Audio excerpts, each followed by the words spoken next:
রাহুল হঠাৎ করে চলে গেল আমাদের পৃথিবী থেকে। তার দেহটি ভস্মীভূত হয়ে গেল কেওড়াতলা মহাশ্মশানে। কিন্তু সত্যিই কি সে চলে গেল? বোধহয় না, কারণ তার অসংখ্য জীবন্ত ছবি আর বেশ কিছু লেখালেখি আমরা আগলে রাখব পরম যত্নে। আজ তারই লেখা কবিতার এক ঝলক। কবিতা লোকটা। কবি রাহুল অরুণোদয় বন্দ্যোপাধ্যায়। কবিতা লোকটা।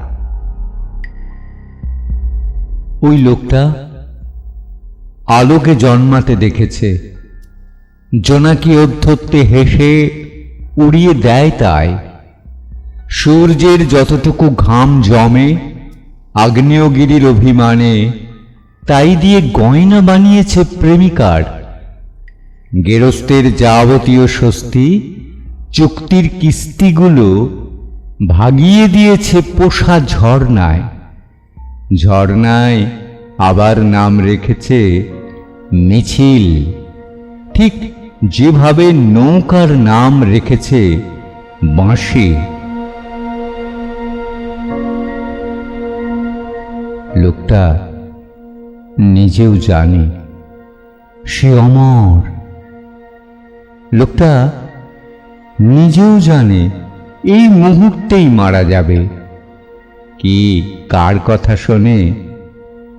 সে জোয়ার ভাটা নিয়ে পূর্ণিমার সঙ্গে ঝগড়ায় ব্যস্ত। পূর্ণিমাকে কিছুতেই বুঝিয়ে উঠতে পারছে না।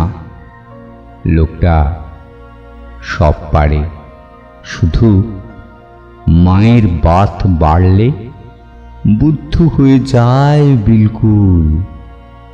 তখন কে বলবে এই লোকটাই একটু আগে ঝড়কে জরিমানা করেছিল সিট বেল্ট বাঁধেনি বলে?